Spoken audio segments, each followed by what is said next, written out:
Subscribe करिए हमारे channel target UP TET CTET को और बेल आइकन को दबाइए। हेलो फ्रेंड्स, मैं रेनू स्वागत करती हूँ आप सभी भावी अध्यापक एवं अध्यापिकाओं का आपके अपने channel target UP TET CTET में। दोस्तों, आज की इस वीडियो में हम आपके डीएलएड थर्ड सेमेस्टर के सेकंड पेपर समावेशी शिक्षा के अंतर्गत आप लोगों के पवन सीरीज के अदले बदले क्वेश्चंस की सीरीज में क्वेश्चन नंबर 101 से पढ़ने वाले हैं। इससे पहले जितने भी क्वेश्चंस मैंने कराए हैं वो सबकी लिंक आपको डिस्क्रिप्शन बॉक्स कमेंट बॉक्स में मिल जाएगी। चलिए स्टार्ट करते हैं क्वेश्चन नंबर 101 से। क्वेश्चन नंबर 101 है, प्रतिभाशाली बच्चों की शिक्षा व्यवस्था किस प्रकार की जा सकती है। तो प्रतिभाशाली बच्चों के लिए अवसरों की समानता हो, इसके अलावा सामान्य बच्चों के साथ इनको हम शिक्षा दे सकते हैं। इसके अलावा प्रतिभाशाली बालकों को हम समृद्धिकरण कार्यक्रमों के माध्यम से भी पढ़ा सकते हैं। क्वेश्चन नंबर 102 है, शिक्षक प्रशिक्षुओं को प्रशिक्षण की अवधि में समावेशी शिक्षा पर आधारित प्रशिक्षण के 2 उद्देश्य लिखिए। तो पहला है, वे समावेशी बालकों की क्षमताओं, रुचियों एवं समस्याओं से परिचित हो सके। जैसे आप लोग अभी डीएलएड की ट्रेनिंग ले रहे हैं तो ये आप ही लोगों के लिए क्वेश्चन पूछा गया है कि आप लोगों को समावेशी शिक्षा क्यों पढ़ाई जा रही है, समावेशी शिक्षा ये पेपर क्यों है आपके सिलेबस में और इसका उद्देश्य क्या है। तो ये इसीलिए पढ़ा जा रहा है कि जब आप लोग शिक्षक बनोगे तो आप लोग इन बच्चों की क्षमताओं, रुचियों और समस्याओं से इससे पहले ही आप परिचित रहो कि इन बच्चों के साथ क्या क्या समस्याएं आती हैं और इन बच्चों को कैसे ट्रीट करना है। फिर है वह समावेशी बालकों के प्रति हमें धैर्यवान होना पड़ेगा। एक शिक्षक को धैर्यवान तो वैसे भी होना ही पड़ता है, क्योंकि बच्चे हैं तो बच्चों, आपको पता ही है कि बच्चे हैं तो बच्चे गलतियां करेंगे ही, लेकिन उन गलतियों को सुधारना ही हमारा काम है। क्वेश्चन नंबर 103 है, समावेशी शिक्षा के अंतर्गत किस प्रकार के बच्चे आते हैं। तो शारीरिक अक्षमता वाले, मानसिक अयोग्यता वाले, भावात्मक एवं व्यवहारिक विकारों वाले, इसके अलावा बौद्धिक भिन्नता वाले, या कह सकते हैं कि मानसिक रूप से मंद बालक, शारीरिक रूप से अच्छा का मतलब विकलांग बालक, जो दृष्टिबाधित बालक, वाक बाधित बालक, अस्थि बाधित बालक, ये सारे बच्चे समावेशी शिक्षा के अंतर्गत ही तो आते हैं। 2016 में ये क्वेश्चन पूछा गया है। क्वेश्चन नंबर 104 है, सामान्य बच्चों में कौन कौन सी मानसिक भिन्नताएं होती हैं। तो सामान्य बच्चों में कौन कौन सी मानसिक भिन्नताएं होती है। तो धीमी गति से सीखने वाले, बुद्धि लब्धि का निम्न स्तर, ध्यान केंद्रित की समस्या, सृजन क्षमता की कमी, ये सारे बच्चे आते हैं मानसिक भिन्नताओं के अंतर्गत। क्वेश्चन नंबर 105 है, सामान्य बच्चों की 2 विशेषताएं बताइए। तो इनकी जो बुद्धि होती है वो सामान्य होती है। सामान्य बच्चों की बुद्धि लब्धि 90 से लेकर के 110 के बीच होती है या 90 से 109 के बीच होती है, तथा वह शारीरिक एवं मानसिक रूप से परिपक्व होते हैं, यानी कि उनका शारीरिक और मानसिक विकास ठीक से हुआ होता है। इसके बाद क्वेश्चन नंबर 106 है, पिछड़े बालकों से आपका क्या अभिप्राय है। तो जो बालक अपने कार्य में अपने सामान्य साथियों से पीछे रहते हैं वे बालक पिछड़े बालक कहलाते हैं। जैसे कि जिस क्लास में वो है उस क्लास के सवालों को नहीं लगा पा रहे हैं क्योंकि उन्होंने स्कूल नहीं रेगुलर अटेंड किया है किसी भी कारणवश, तो ये सब क्या है, पिछड़े बालकों की पहचान है। 2016 में ये क्वेश्चन पूछे गए हैं। क्वेश्चन नंबर 107 पर आते हैं, बच्चों की वास्तविक आयु की गणना से संबंधित सूत्र क्या है। तो वास्तविक आयु बराबर मानसिक आयु बटे बुद्धि लब्धि गुणे 100। यहाँ पर बुद्धि लब्धि नीचे आ गई और वास्तविक आयु यहाँ पर, और बुद्धि लब्धि बराबर मासिक आयु बटे वास्तविक आयु गुणे 100। तो इस तरीके से बस थोड़ा सा चेंज हुआ है सूत्र में, सूत्र वही है। क्वेश्चन नंबर 108 है, आंशिक रूप से शारीरिक अक्षम बच्चों के सभी प्रकार बताइए। तो दृष्टि बाधित, वाणी बाधित यानी कि वाक बाधित, श्रवण बाधित यानी कि जिन्हें सुनने में दिक्कत है, और अस्थि बाधित, ये आंशिक रूप से शारीरिक अक्षम बालक है। ये 4 प्रकार के, देखने में दिक्कत, बोलने में दिक्कत, सुनने में दिक्कत और हड्डियों में किसी प्रकार का विकार है, तो ऐसे बच्चे होते हैं आंशिक रूप से शारीरिक अक्षम। क्वेश्चन नंबर 109 है, मध्यम रूप से दृष्टिबाधित व्यक्ति के नेत्रों के देखने की क्षमता कितनी होती है। तो 2/70 से लेकर के 20/200 के बीच में। क्वेश्चन नंबर 110 है, वाक दोष का अर्थ बताइए। तो वाक दोष मतलब बोलने में समस्या। अब जब बालक अपने भावों या विचारों को शब्दों के माध्यम से स्पष्ट रूप से नहीं कह पाता, वो हकलाता है या उसे बोलने में समस्या, वो बोल ही नहीं पाता है, तो ये सब वाक दोष के प्रकार है। 2016 में ये सारे क्वेश्चन पूछे हुए हैं, आप देख सकते हैं। क्वेश्चन नंबर 111 है, अस्थि बाधित बच्चों की पहचान से संबंधित लक्षण लिखिए। तो मेरुरज्जु का वक्र होना, विकृत नितंब, पांव फिरा, दैनिक क्रियाओं में समस्या आना, हाथ पैर या शरीर के किसी अंग का विकृत होना, तो ये सब क्या आते हैं, अस्थि बाधित के अंतर्गत आते हैं। यानी कि ऐसे बच्चे जिनकी रीढ़ की हड्डी में किसी प्रकार की कोई प्रॉब्लम हो, उनके पांव, जो उनका पैर है वो मुड़ा हुआ हो, उनकी रोज का रूटीन है अपना अपना खुद का काम वो ना कर पाते हो, तो ये सब क्या है, अस्थि बाधित बच्चों की पहचान है, हड्डियों में जिनकी प्रॉब्लम होती है। क्वेश्चन नंबर 112 है, असुविधा संपन्न समूह के अंतर्गत किस समूह के बच्चे आते हैं। तो असुविधा संपन्न समूह या वंचित वर्ग के अंतर्गत कौन कौन से समूह के बच्चे आते हैं।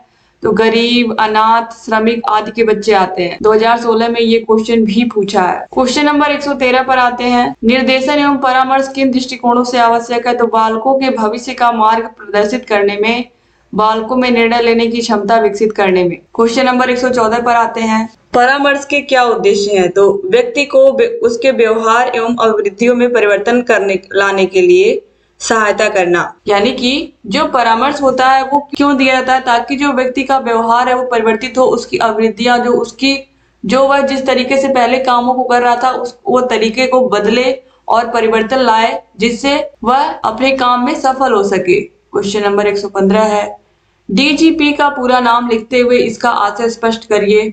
तो ये है digital guidance psychology. Digital guidance psychology. दोस्तों यहाँ पर गाइडेंस का मतलब आप लोगों को पता ही है कि निर्देशन, यानी कि इसमें निर्देशन देने का ही काम किया जाता है। जैसे बाल मनोविज्ञान केंद्र है इलाहाबाद यानी कि प्रयागराज में है, जहां पर बच्चों को परामर्श निर्देशन देने का काम किया जाता है। इसके अलावा डाइट में भी आपको पता है, जिला शिक्षा एवं प्रशिक्षण संस्थान में भी बच्चों को निर्देशन एवं परामर्श देने का काम होता है। तो यहाँ पर भी वही चीज है। क्वेश्चन नंबर 116 है, पर्यवेक्षण क्यों आवश्यक है? स्पष्ट करिए। तो विद्यालय की गतिविधियों का मूल्यांकन करने में तथा अध्यापकों की कार्यकुशलता को बढ़ाने के लिए पर्यवेक्षण किया जाता है। क्वेश्चन नंबर 117 है, अन्वेषण विधि की खोज किसने की है? तो अन्वेषण विधि की खोज प्रोफेसर H.E. आर्मस्ट्रांग ने की है। ये तो आप लोगों को पता ही होगा। क्वेश्चन नंबर 118 है, 50 से 60 बुद्धि लब्धि वाले बच्चों को किस श्रेणी में रखा जाता है? तो ये मूर्ख की श्रेणी में आते हैं। क्वेश्चन नंबर 119 है, वाणी बाधित बच्चे कौन होते हैं? यानी कि जो बोल नहीं पाते हैं। तो ऐसे बच्चों को वाक विकलांग कहा जाता है। हकलाते हैं, तुतलाते हैं, धीरे धीरे अटक कर बोलते हैं, नाक के सुर से बोलते हैं, ये सभी वाणी दोष वाले बच्चे कहलाते हैं, या वाक दोष भी इनको हम कहते हैं। 2017 में देखिए पूछा गया है। क्वेश्चन नंबर 120 है, श्रवण विकलांगता के कितने प्रकार होते हैं? तो श्रवण विकलांगता के 4 प्रकार होते हैं। जो सुनने संबंधी दिक्कत होती है उसका 4 प्रकार की होती है। क्वेश्चन नंबर 121 है, दोस्तों 4 प्रकारों में पहला होता है चलित श्रवण क्षति, दूसरा होता है संवेदी श्रवण क्षति, तीसरा होता है केंद्रीय श्रवण क्षति और चौथा होता है मिश्रित श्रवण क्षति। ठीक है। क्वेश्चन नंबर 121 है, अल्फ्रेड बिने ने पहला बुद्धि परीक्षण कब किया था? तो 1905 में किया था। 2017 में देखिए पूछा गया है। क्वेश्चन नंबर 122 है, बुद्धि परीक्षण हेतु निर्धारित सूत्र क्या है? तो बुद्धि लब्धि बराबर मानसिक आयु बटे वास्तविक आयु गुणे 100। ये मैं बहुत जगह आपको बता चुकी हूँ, यूपी टेट में 2 बार पूछा जा चुका है ये। क्वेश्चन नंबर 223 है, परामर्श की 2 विधियों के नाम लिखिए। तो निर्देशात्मक परामर्श और अनिर्देशात्मक परामर्श। 2018 में भी पूछा गया, 17 में भी पूछा गया है। क्वेश्चन नंबर 124 है, पर्यवेक्षण के कोई 2 प्रकार लिखिए। तो पहला है निरीक्षणात्मक अथवा संशोधात्मक पर्यवेक्षण। यह पर्यवेक्षण का परंपरागत स्वरूप है। इसमें पर्यवेक्षण अधिकारी सर्वज्ञाता माना जाता है तथा पर्यवेक्षक का मुख्य उद्देश्य केवल त्रुटियों का पता लगाना होता है। दूसरा है नियंत्रणात्मक पर्यवेक्षण। इसमें क्या होता है? इस पर्यवेक्षण में देखिए प्रधानाध्यापक एवं शिक्षकों की कठिनाई को जानने के लिए यह किया जाता है। पर्यवेक्षक शिक्षकों की कठिनाइयों के निराकरण में सहयोग देता है। क्वेश्चन नंबर 125 है, डाइट के कोई 2 विभागों के नाम लिखिए। तो पहला है सेवा पूर्व प्राथमिक शिक्षा शिक्षक प्रशिक्षण विभाग PST, फिर है सेवारत शिक्षक प्रशिक्षण क्षेत्र अंतःक्रिया नवाचार समन्वय। इसके बाद क्वेश्चन नंबर 126 है, परामर्श की कोई एक परिभाषा लेखक के नाम सहित लिखिए। तो परामर्श की परिभाषा रॉबिन्सन के अनुसार है, परामर्श 2 व्यक्तियों के संपर्क की उन सभी स्थितियों का समावेश होता है जिसमें एक व्यक्ति को उसके स्वयं के एवं वातावरण के मध्य प्रभावशाली समायोजन प्राप्त करने में सहायता दी जाती है। और परामर्श की परिभाषा बहुत ही सिंपल है, आप सभी लोगों को पता है कि परामर्श में एक व्यक्ति के द्वारा दूसरे व्यक्ति को सहायता दी जाती है, यानी कि यह 2 व्यक्तियों के बीच में होता है। क्वेश्चन नंबर 127, वाक दोष का अर्थ स्पष्ट करिए। तो वाक दोष मतलब विकलांग बालकों में वाणी दोष वाले बालक भी बहुत होते हैं। वाणी दोष वाले बालक या तो ठीक प्रकार से बोल नहीं पाते हैं अथवा उनके द्वारा बोली गई बात श्रोता भली बात समझ नहीं पाते अथवा देर से समझते हैं। तो बोलने के दोष है, पहला है उच्चारण संबंधी दोष, दूसरा है देर से बोलने के दोष, हकलाना, ओष्ठ में विकृति, आवाज की समस्या, श्रवण विकृति, ये सब आते हैं वाक दोष के। इसके अलावा हकलाना, तुतलाना, ये तो अभी आपने देखा ही है। क्वेश्चन नंबर 128 है, बाल अपराध के कोई 2 कारण लिखिए। आखिर बच्चा बाल अपराधी क्यों बनता है? तो उसके पारिवारिक कारण भी हो सकते हैं और भौतिक वंशानुक्रम भी हो सकता है, या उसके आसपास का वातावरण भी इसके लिए जिम्मेदार हो सकता है।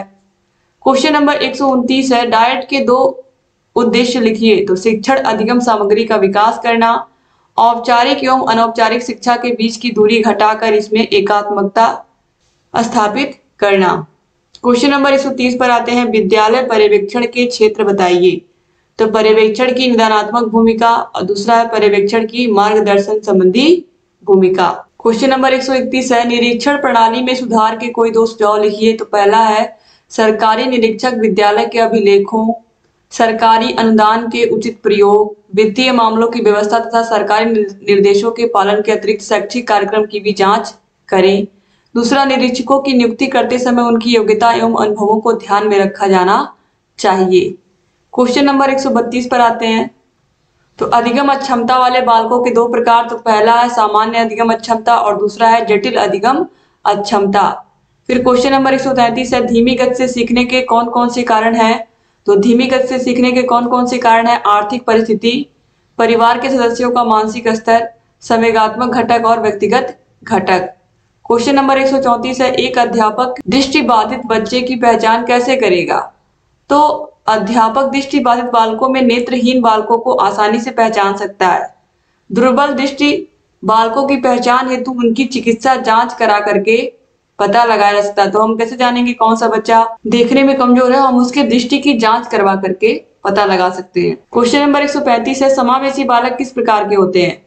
शैक्षिक समावेशी से अभिप्राय क्या है, उन सभी छात्रों को शिक्षा प्रदान किए जाने से है जो अपवंचित वर्ग से आते हैं। अपवंचित वर्ग भाषा, धर्म, जाति, क्षेत्र, वर्ण, लिंग तथा शारीरिक एवं मानसिक दक्षता से ग्रसित होते हैं। इस प्रकार के छात्र प्रतिभाशाली एवं शारीरिक रूप से अक्षम दोनों रूप में हो सकते हैं।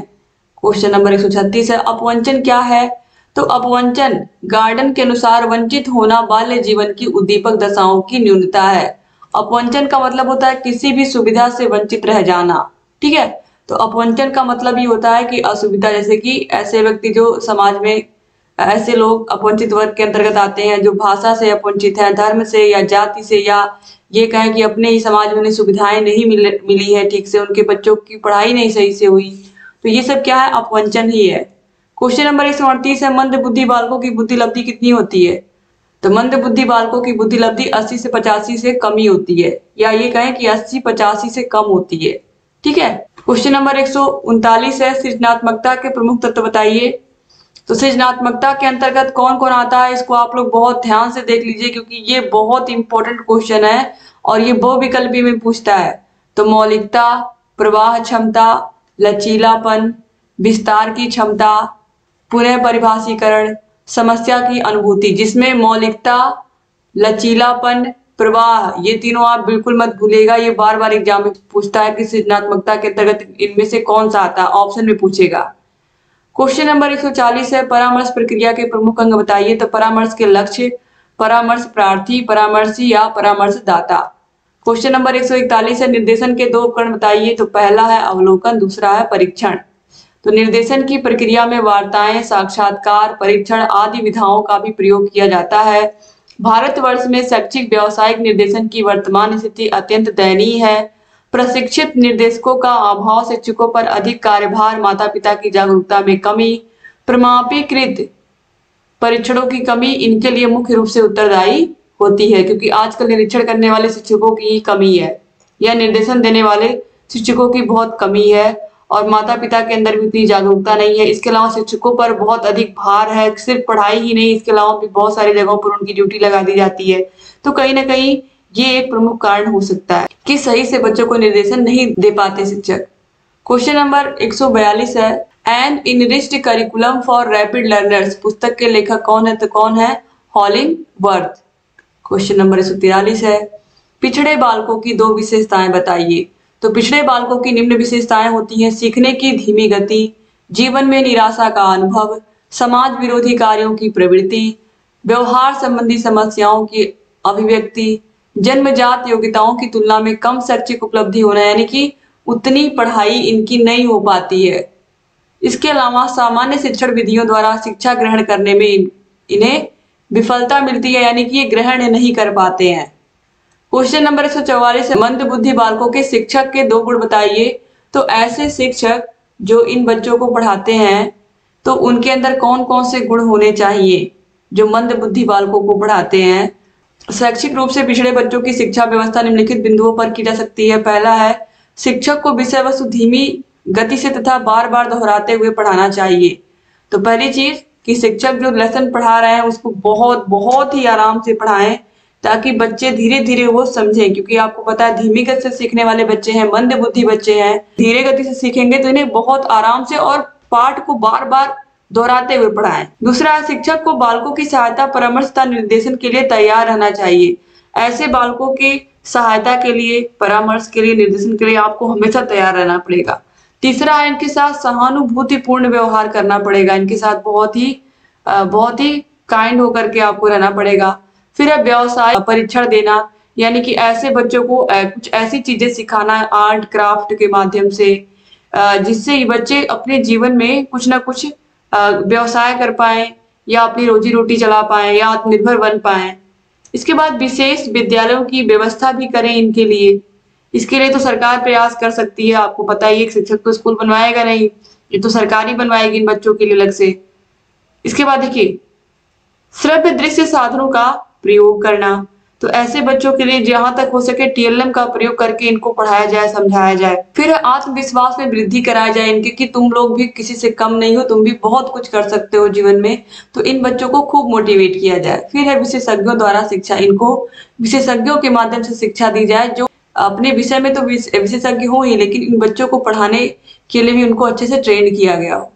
क्वेश्चन नंबर 145 है, 2 बुद्धि परीक्षणों के नाम बताइए। तो पोर्टियस भूल भुलैया परीक्षण, पिंटर पैटरसन परफॉर्मेंस टेस्ट। इसके अलावा भाटिया बैटरी परीक्षण आपको पता ही है। इसके यहाँ पर देखिए विनय साइमन बुद्धि परीक्षण भी दिया हुआ है। स्टैनफोर्ड संशोधित विनय परीक्षण, यह भी बुद्धि परीक्षण ही है। अब इसके बाद देखिए क्वेश्चन नंबर 146 है, एजुकेशनल एंड वोकेशनल गाइडेंस के लेखक कौन है। तो कौन है, विलियम मार्टिन प्रोक्टर, और ये 19 में पूछा गया, आप देख सकते हो, याद रखिएगा नाम। क्वेश्चन नंबर 147 है, रेविन्स प्रोग्रेसिव मैट्रिक्स क्या है। दोस्तों इस परीक्षण में अनेक मैट्रिसेस हैं जो एक दूसरे से अधिक कठिनाई होती है। यह रेखा गणितीय आकृति और डिजाइन में होते हैं। ये क्या है, एक तरीके से मैट्रिक्स है, और ये रेखा गणित की आकृति और डिजाइन में होती है। 1956 के परीक्षण में संशोधित संस्करण में 5 भाग होते हैं, प्रत्येक भाग में 12 पद होते हैं। वर्तमान समय में इसके 3 संस्करण हैं। तो एक तरीके से ये क्या है, यह रेखा गणितीय आकृति के डिजाइन होते हैं, ठीक है। और 1956 के परीक्षण में संशोधित संस्करण में 5 भाग होते थे, और अभी प्रत्येक भाग में 12 पद हैं। इस 5 भाग में एक एक भाग करके, और इनमें से भी प्रत्येक भाग में 12 पद है, और वर्तमान समय में इसके 3 संस्करण हैं। इसके बाद क्वेश्चन नंबर 148 पर आते हैं, बिने ने साइमन के सहयोग से सर्वप्रथम कब बुद्धि परीक्षण तैयार किया। तो हम सभी लोगों को पता है 1905 में। तो इस तरीके से जितने भी अति लघु उत्तरीय क्वेश्चन थे 3 पार्ट में मैंने खत्म कर दिया आप लोग के। आप वैकल्पिक क्वेश्चंस को भी देखिए, अति लघु उत्तरीय क्वेश्चंस को भी देखिए, पवन सीरीज, राजन सीरीज सब पढ़ा करके खत्म कर दिया है मैंने। डिस्क्रिप्शन बॉक्स, कमेंट बॉक्स में आपको सारे के सारे वीडियोस की लिंक मिल जाएगी, और जहाँ कहीं कोई भी समस्या आ रही है हमसे बताते रहिए। दोस्तों अगर आपको सारे के सारे विषयों की मास्टर क्लास चाहिए, सारे के सारे विषयों की पवन सीरीज की वीडियो चाहिए, सारे के सारे विषयों के राजन सीरीज, पवन सीरीज के पूरे PDF चाहिए, हर विषय का पूरा PDF चाहिए जो मैंने हैंड रिटन नोट्स बनवाए हैं, तो आपको इसके लिए हमारे ऐप को डाउनलोड करना पड़ेगा। ऐप की link description box, comment box में मिल जाएगी। ऐप को डाउनलोड करिए। ऐप को डाउनलोड करने के बाद आपको बहुत सारी सुविधाएं मिलेंगी, और कम समय में आप बेहतर तैयारी कर पाएंगे। ऐप में कोई प्रचार नहीं आता किसी भी वीडियो के पहले, तो ऐप को आप लोग जरूर डाउनलोड करिए। अगर ऐप को डाउनलोड करने में कोई दिक्कत आ रही है तो आप कमेंट करके पूछ सकते हैं। दोस्तों अगर चैनल को सब्सक्राइब नहीं किया तो प्लीज सब्सक्राइब भी कर दीजिए, और बेल आइकन को भी प्रेस करना मत भूलिएगा। जहां कहीं कोई भी समस्या आ रही है बताते चलिए। यहाँ आई बटन पर भी क्लिक करके आपको सारे वीडियोस की लिंक मिल जाएगी। 3rd सेमेस्टर के डिस्क्रिप्शन बॉक्स, कमेंट बॉक्स में तो सारे वीडियोस की लिंक आपको मिल जाएगी जितना मैंने पढ़ाया है। और दोस्तों आप हमारे टेलीग्राम को भी ज्वाइन करना मत भूलिएगा। टेलीग्राम का भी लिंक आपको डिस्क्रिप्शन बॉक्स, कमेंट बॉक्स में मिल जाएगा। चैनल से बने रहिए, सारे वीडियोस को देखते रहिए। जय हिंद।